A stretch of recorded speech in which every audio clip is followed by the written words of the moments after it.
Alors, pourquoi Guet Ndar? Parce que Guet Ndar a toujours été un espace de bonheur, de joie, où les pêcheurs, en partant ou au retour de la pêche, étaient dans la joie, et cela, ils le manifestaient de différentes manières. Pourquoi? Parce que tout ce que savent les populations, c'est la pêche, rien d'autre que la pêche. Donc, en permanence, les populations étaient dans la joie quand ils partaient ou quand ils revenaient de la pêche. Mais c'était une pêche très spécifique. C'était une pêche qui se faisait aux côtes de Saint-Louis, mais parfois au-delà. Alors, cette photo nous laisse penser toute la joie qui mobilisait les populations quand ils revenaient de la pêche, parce qu'ils revenaient avec une quantité importante de poissons, mais également une qualité très importante de poissons.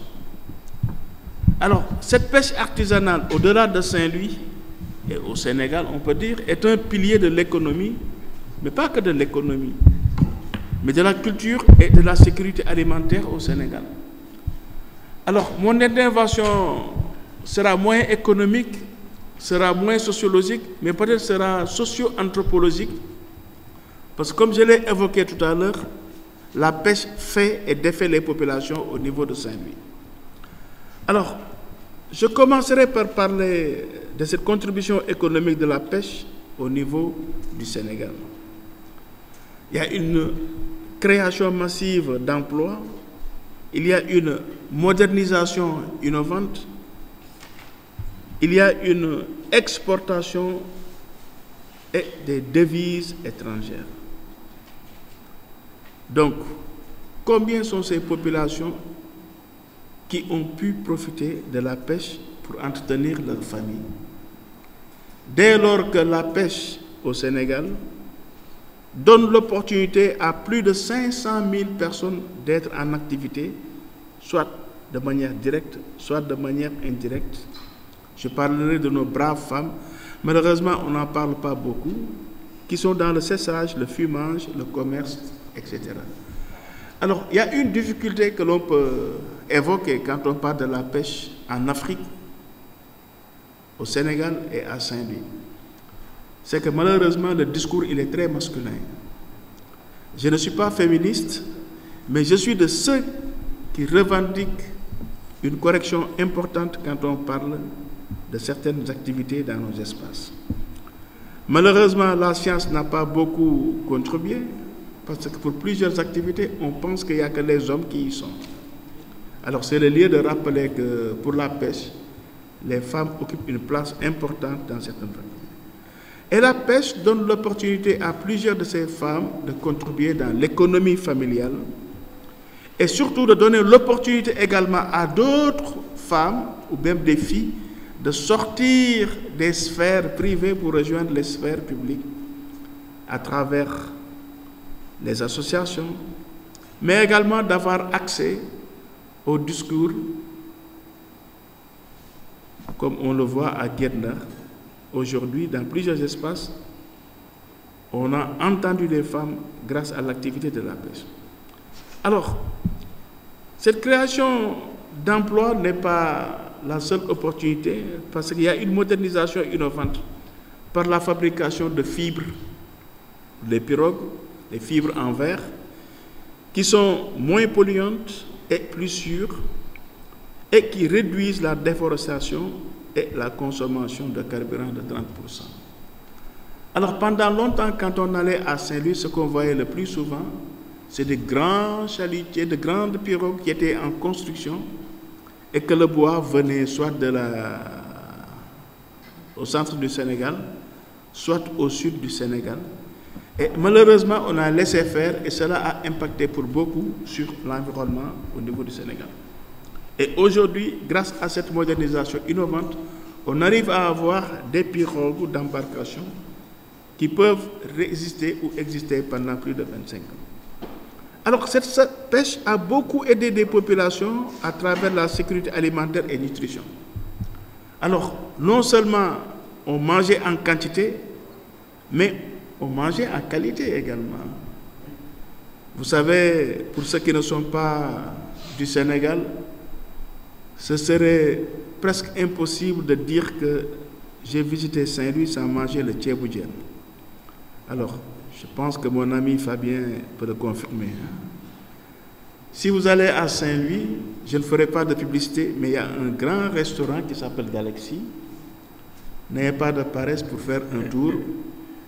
Vous vous rendrez compte que la pêche est au centre des quotidiennetés des populations. Source vitale de protéines recommandée, un médecin pourrait nous le confirmer. Mais cette pêche donnait l'opportunité aux populations d'avoir une accessibilité à plusieurs ressources techniques de conservation, capacité de redistribution, et que cette pêche à partir de Saint-Louis, on peut retrouver ses fruits dans des espaces lointains, je prends à témoin les amis du Mali, ou encore du Burkina Faso, qui profitent bien de ce poisson de Saint-Louis. Mais cette sécurité alimentaire et nutritionnelle a eu également à permettre à plusieurs populations d'échapper aux crises face aux sécheresses qu'on a connues dans plusieurs espaces au Sénégal, comme au niveau de Louga, cette région du centre, qui profite bien de la pêche des populations de Saint-Louis. Mais au-delà de l'aspect économique et alimentaire, ou en termes d'opportunités d'emploi, on peut dire également que la pêche a su donner l'opportunité, surtout la pêche artisanale, a su donner l'opportunité aux populations de vivre en toute convivialité. On peut parler ici l'exemple de la cogestion locale, avec plus de 27 conseils locaux de pêche artisanale au Sénégal, qui impliquent plusieurs communautés et qui s'activent et à qui on donne la parole en termes de gouvernance des ressources. Alors, on pourra revenir sur cette gouvernance des ressources et peut-être nous demander est-ce qu'on n'a pas eu que de la gestion et non de la gouvernance des ressources. Alors, cette pêche également, et l'attention qui a été accordée, a donné l'opportunité de protéger des aires marines au niveau du Sénégal, comme c'est le cas à Kayar, pas loin d'ici, mais également entre le Sénégal et la Mauritanie, et enfin au niveau des îles du Saloum, en face du centre du Sénégal. Alors, toutes ces initiatives, innovations, ont permis aux populations de vivre en toute convivialité avec la pêche, d'autant plus que, enfin, la pêche a été, ou continue d'être plus récemment, un pont entre les communautés. Vous vous souvenez de cette diversité ethnique et savoir-faire entre les communautés de Thiès, à travers les Sérères, des communautés Lébou de Dakar, pas loin d'ici, des communautés Diola au sud du Sénégal qui continuent à perpétuer des techniques et que bien évidemment cela a eu à contribuer pour beaucoup à la mobilité des populations au niveau de l'Afrique de l'Ouest. Pour votre information, pour qui ne le savent pas, si vous allez au sud du Sénégal, vous y trouvez une bonne communauté ghanéenne qui s'active dans la pêche. Et si vous allez à Mbour également, vous y trouvez une bonne communauté burkinabé, ghanéenne, qui s'active dans la pêche. Alors, la chance que ces communautés ont, c'est qu'on peut parler d'économie sans se verser dans la stigmatisation ethnique. Parce que ce sont des populations qui se complétaient à travers des techniques et que la cohésion sociale donnait l'opportunité à ces populations d'être en tout échange. Qu'est-ce qu'on a pu constater récemment? Quand je parle de récemment, je parlerai des 20 dernières années au Sénégal. Que tous ces beaux mots évoqués pour parler de richesse, de mobilité, d'autosuffisance alimentaire, on est tombé à des mots, donc on passe des mots vers des mots qui sont des souffrances que l'on a pu retrouver avec cette pêche artisanale au Sénégal. Alors, avec votre permission, je vais me permettre de poser quelques questions. Monsieur le Président, je surveille bien l'heure, tout en comptant sur votre indulgence, chanter partout en Côte d'Ivoire. Alors, est-ce que les politiques publiques en faveur de l'économie maritime intègrent les intérêts des pêcheurs artisanaux?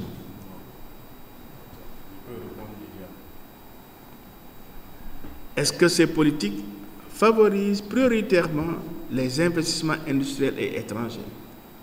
Je me pose des questions parce que, avec vous, vous allez m'aider à trouver des réponses. La deuxième question que je pourrais formuler, quels sont les facteurs économiques, écologiques et politiques qui fragilisent la pêche artisanale? Est-ce qu'on peut parler sans nous tromper qu'il existe une surexploitation, de la pollution, du climat, une sorte de concurrence industrielle, de la faiblesse des infrastructures, avec la présence des grands chalutiers qui nous viennent de très loin? On pourrait faire évoluer les questions en nous demandant quelles alternatives économiques sont proposées aux populations et plus spécifiquement aux jeunes en demande d'emploi dans ces zones de pêche qui sont en crise.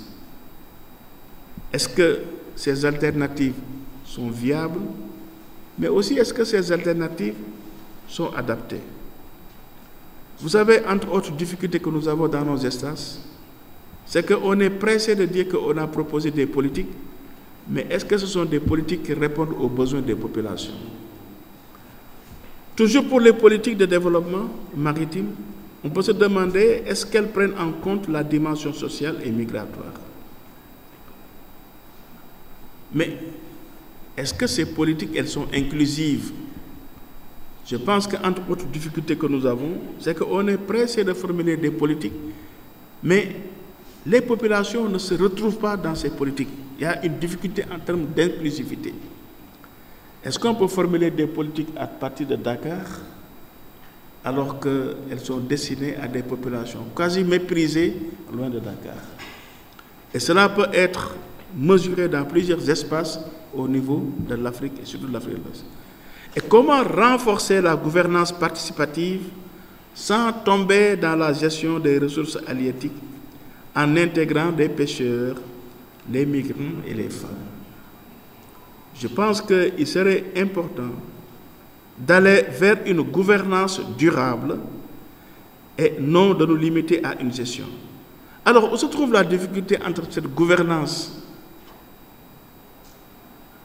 C'est que dans nos espaces, on préfère parler à la place des autres.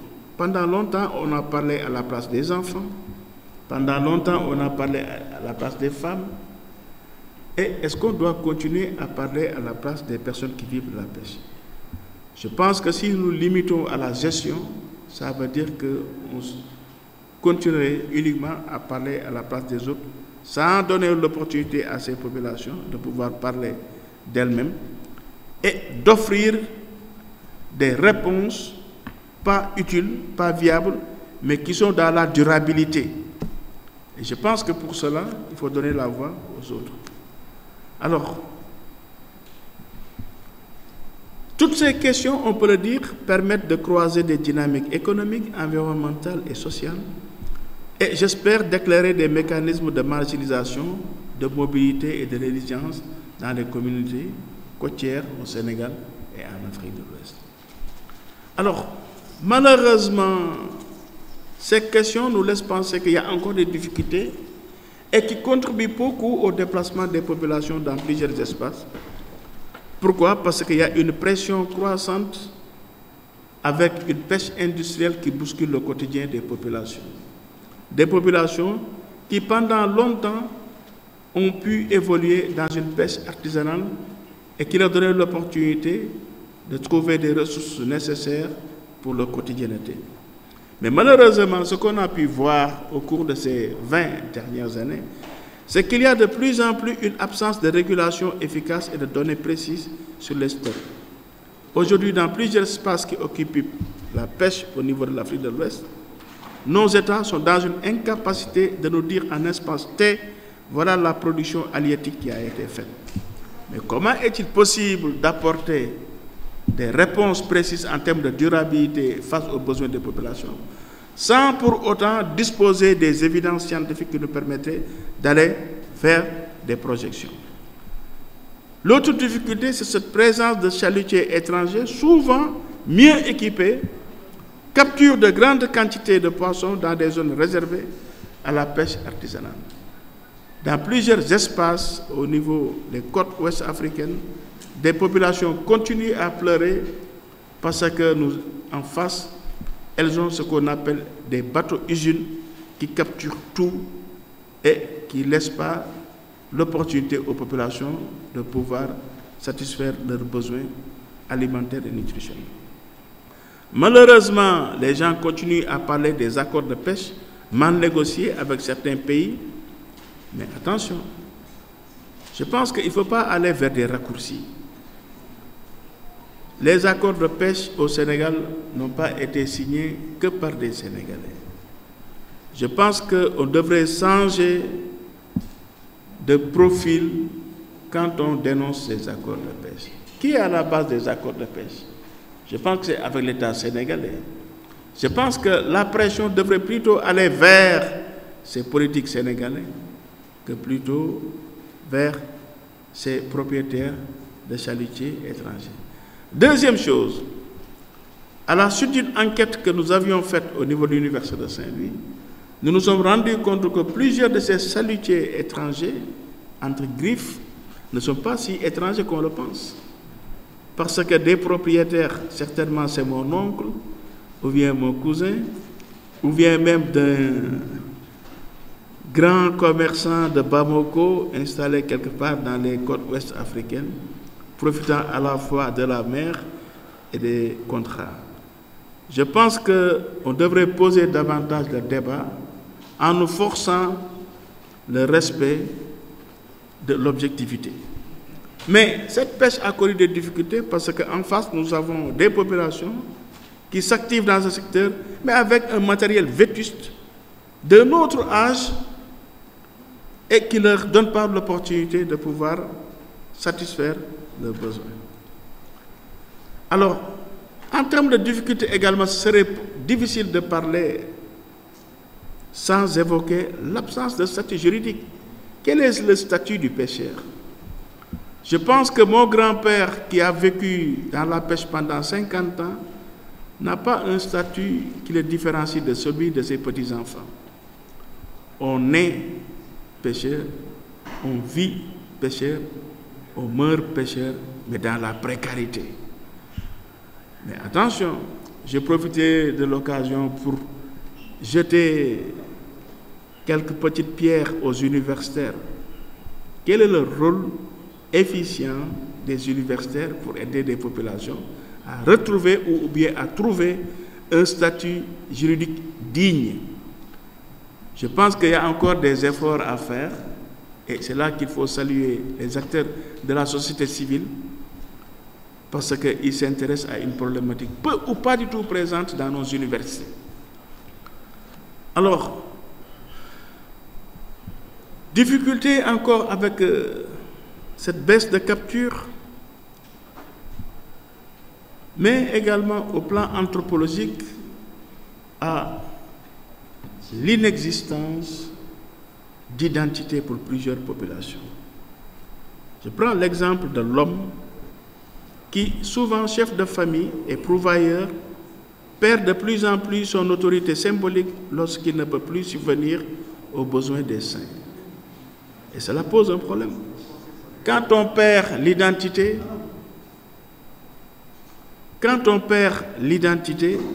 je pense qu'on perd la dignité. Et malheureusement, pour plusieurs populations masculines qui assuraient la dépense quotidienne, c'est devenu difficile parce que la pêche ne nourrit plus son homme, pour reprendre les propos de pêcheurs. Mais ces difficultés, on peut les retrouver également chez nos braves femmes qui, souvent chargées de la transformation et de la vente du poisson, voient leur activité se réduire faute de matières premières? Combien sont ces femmes qui, grâce à la pêche, avaient réussi à être présentes dans les sphères publiques, à revendiquer une certaine légitimité parce qu'elles contribuaient à la dépense quotidienne, sont obligées de retourner dans ces sphères privées parce que n'ayant plus de ressources ou de capitaux économiques. Alors, à côté de ces pères et de ces mères, je pense qu'on peut parler également de ces enfants qui aujourd'hui sont obligés de sortir, d'accord, je fais compris, qui sont obligés de sortir de l'école parce que n'ayant plus la possibilité de poursuivre les enseignements. Si vous allez à Saint-Louis, il y a une école à Guerner qui a fermé ses portes depuis 10 ans parce qu'étant victime de l'érosion côtière. Qu'est-ce qu'il faut attendre des populations futures? Je pense que cela devrait nous amener à penser et à réfléchir sur nous-mêmes et sur nos populations. Quand les gens sont pressés de dire que l'Europe est confrontée au vieillissement de la population, mais quel est le profil des migrants que l'Europe attend des populations africaines? Ce ne sont pas des populations incultes, sans capital scolaire également. Je pense que pour plusieurs problèmes qui ont été évoqués ici, c'est aux États africains d'apporter les réponses et de pouvoir faire en sorte que ce qui a toujours existé revienne, comme la solidarité entre les familles, comme cette possibilité de fantasmer et de pouvoir vivre et se réaliser dans son territoire, ce qui est de moins en moins un cas. Pourquoi c'est de moins en moins un cas? Parce que je partagerai avec vous quelques photos qui ont été prises à Saint-Louis. C'est ma fille qui m'a aidé, pour être honnête, à effacer le numéro de téléphone. Parce que je ne voulais pas faire encore une publicité pour ceux qui veulent acheter des pirogues. Mais j'ai pu prendre à témoin des photos à Saint-Louis où c'est marqué à vendre. Je pense que quand on voit sur des photos des pirogues à vendre, on devrait se poser des questions.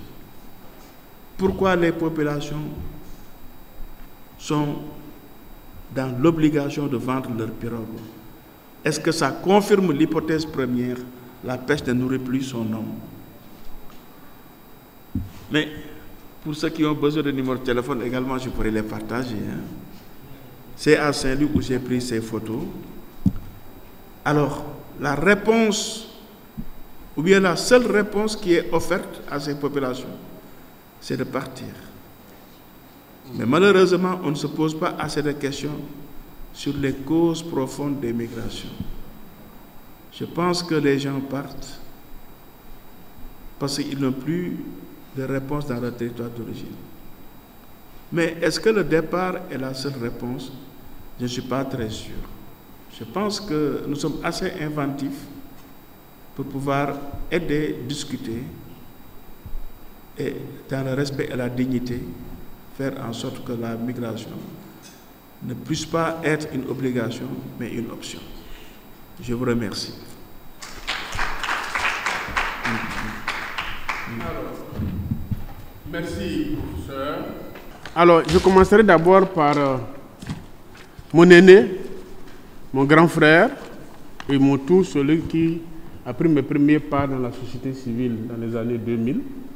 Une figure très reconnue en Guinée.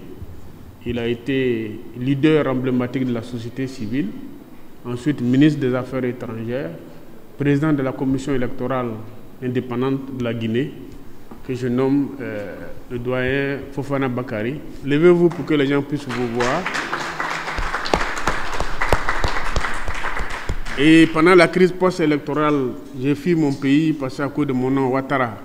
J'étais devenu un wanted et celui qui m'a fait sortir nuitamment sur la pointe des pieds, et je suis resté 1 an en Guinée et j'ai ma maison dans son village, à Biskrima.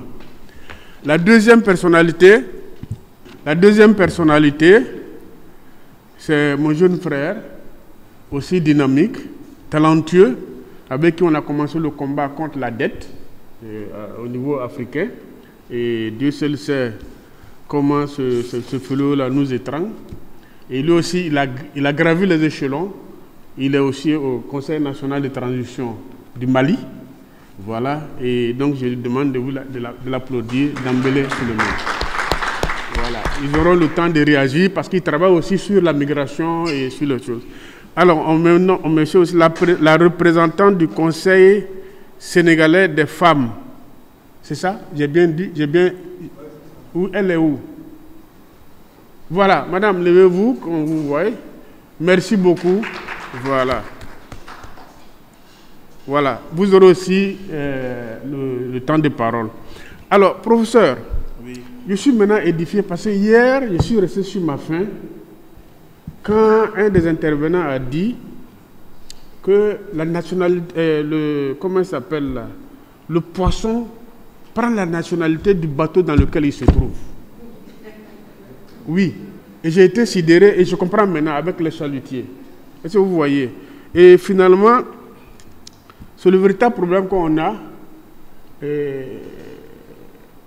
On a les pieds à Abidjan ou à Dakar, mais la tête en Europe, à travers le prête-nom dont vous avez parlé. Alors, vous avez posé pas mal de problèmes, à commencer par le premier proverbe qui m'a beaucoup épaté. Mais bien avant d'en arriver, hier, à l'hôtel, je suis allé commander du poisson pour pouvoir manger. Parce que je sais qu'habituellement, quand je vais à Dakar, en tout cas, c'est ma nourriture préférée.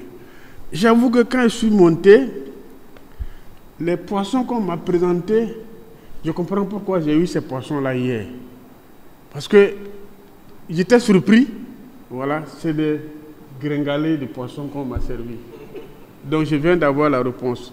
Et enfin, vous avez dit quand l'océan meurt, c'est le pêcheur qui devient migrant. Et chez nous, on dit, quand le poisson prie pour l'eau, il prie pour lui-même. Donc ici, le cri d'alarme que vous lancez, il est extrêmement important parce qu'on est en train de détruire des vies. Et vous avez posé la question, est-ce que les politiques publiques prennent en compte les préoccupations? Je n'ai pas m'aventurer, mais pour avoir côtoyé les politiques publiques, parfois, je pourrais dire non.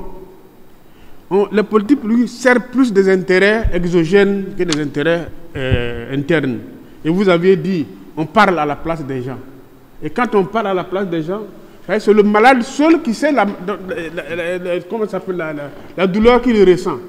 Mais celui qui accompagne le malade peut seulement apprécier à travers sa grille de lecture, mais qui n'a rien à voir. Et c'est ce qui nous arrive. Donc ici, il faut reconnaître que la pêche représente la colonne vertébrale pour des pêcheurs. La pêche est le choc de toute une vie. Il y a une triangulation entre économie, environnement et le social. Donc finalement, ce n'est pas seulement le poisson qu'on va prendre, mais c'est tout un écosystème qu'on est en train de détruire et je crois qu'il faut qu'on y réfléchisse. Je suis d'accord avec la question que vous avez posée. Est-ce que les universités s'intéressent à cette thématique? Voilà. Et là aussi, c'est la problématique.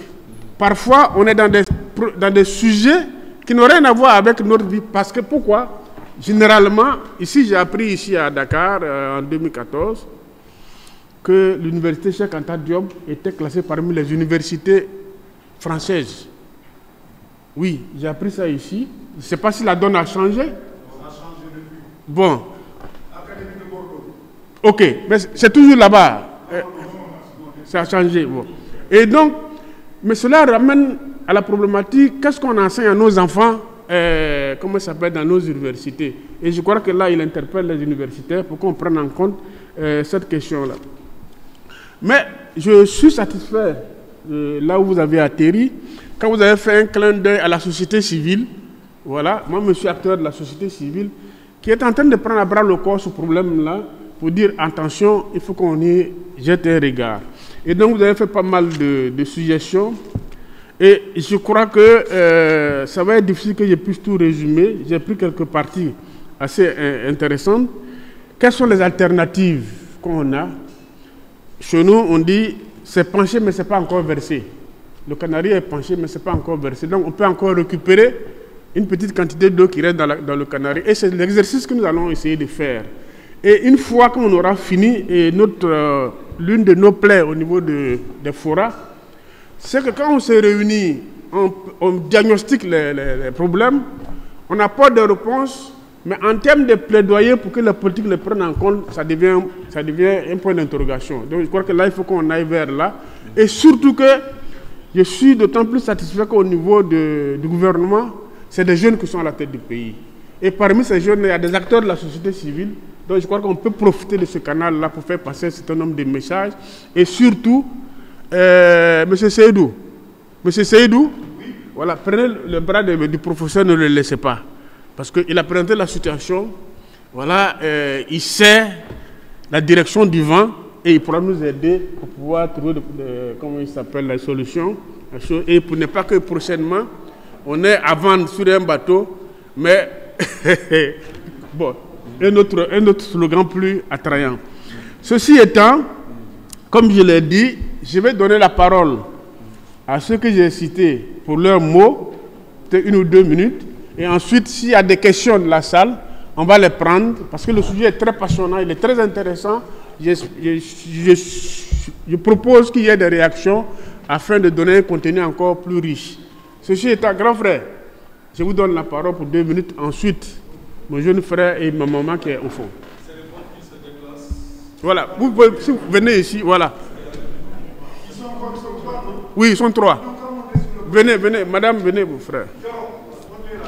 Et c'est normal de leur rendre les honneurs dus à leur rang. Donc venez. Merci, tous les beaux applaudissements. Merci beaucoup, professeur. Oui, il dit les Ivoiriens qu'on ne voit pas. Maintenant, on voit. On voit tellement qu'on va pour le 4e mandat.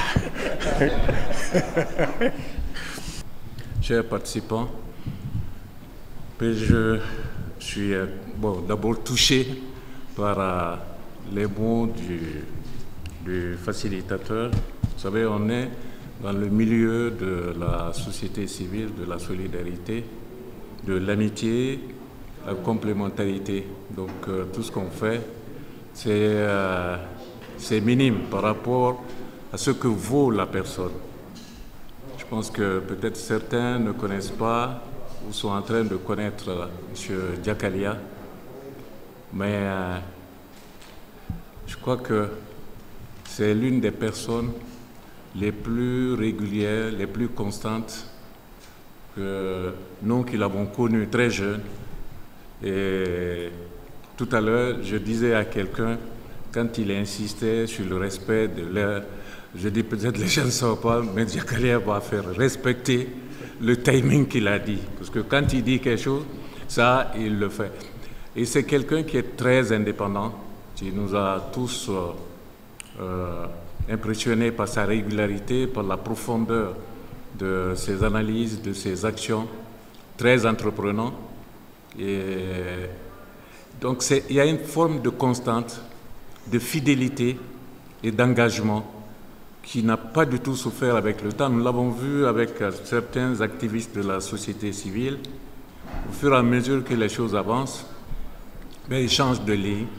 On peut changer de ligne, mais garder soi-même sa personnalité, ses convictions. Et c'est ça qui est admirable, justement, chez Diakalia. Et de telle sorte que nous, il nous a même échappé au début, parce qu'il était à travers le monde. On n'arrivait plus à mettre la main sur lui, tellement il était sollicité. Et il a fait bouger beaucoup de choses au sein du Forum social mondial, au sein du Forum social africain, qu'on a tous lancé ensemble en plus. Et le Forum social ouest africain, quand on l'a lancé avec lui. La première édition s'était tenue à Conakry. Et la suite, c'est lui qui l'a pris. Il est devenu coordonnateur du Forum social ouest africain. Et donc, c'est avec beaucoup de plaisir que je le retrouve ici et en train d'animer. Et je le remercie très sincèrement pour le petit mot qu'il a eu à dire. Mais c'est comme ça aussi la vie. Nous sommes en Afrique, nous ne sommes pas en Europe. C'est la solidarité. Ça ne doit pas du tout manquer. Et c'est le désintérêt. Vous battez pour la même cause. Donc, merci beaucoup, M. Jacques. Deuxième chose, c'est de féliciter le professeur.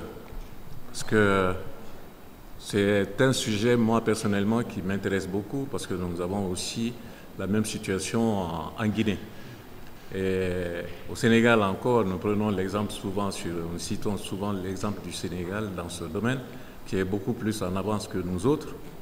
Et donc, mais en l'écoutant, il a très bien cadré en fait le sujet et il a eu des interrogations et il a proposé aussi des pistes. Et c'est ça qu'il nous faut, parce qu'on peut théoriser effectivement pour diagnostiquer, mais le problème c'est que ce sont les orientations pratiques et les responsabilités des uns et des autres. Et je crois que c'est extrêmement important. Et il y a un aspect qu'il a abordé qui me paraît très important, c'est la relation entre les chercheurs et les activistes de la société civile. Ça, c'est très important, c'est la liaison de la théorie et de la pratique, quelque part. Nous avons besoin des éléments de recherche, justement, en provenance de l'université, pour nous permettre, effectivement, de savoir où nous allons et comment agir. Je crois que peut-être c'est un aspect qu'il faut énormément renforcer dans ce secteur.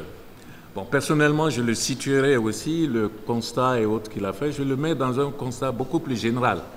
Parce que si vous regardez aujourd'hui, la question environnementale et tout, mais vous allez dans les villages, les terres aujourd'hui ne fonctionnent plus. Pourquoi? Parce que nous sommes dans une forme de production extensive, mais malheureusement, nous utilisons les produits chimiques. Nous utilisons d'autres produits, ça fait qu'il y a une forte détérioration aujourd'hui des sols et les paysans abandonnent de plus en plus la culture. C'est ce qui se répète aussi qu'on voit d'une certaine manière avec la pêche artisanale. C'est que les moyens de production deviennent de plus en plus obsolètes et n'ont pas les capacités de moderniser justement leur truc. Mais vous allez investir aussi là-dedans, vous trouvez que sur le marché, vous ne contrôlez pas le marché.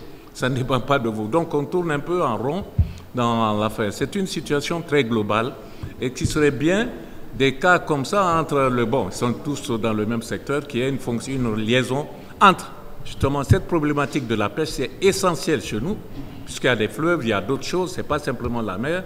La pêche artisanale touche aussi ceux qui sont au bord des fleuves. Alors, donc on a souvent tendance à oublier effectivement cette situation. Or, ceux qui sont auprès du fleuve sont des gens aussi qui font l'agriculture. Alors, donc, il y a une forme d'interdépendance qui pose, s'ils ne trouvent pas les recettes au niveau agricole, ils sont obligés de se rabattre sur la pêche. Mais en allant sur la pêche aussi, il y a des problèmes. Parce que les fleuves commencent à tarir aussi le coût de la dépréciation de l'environnement.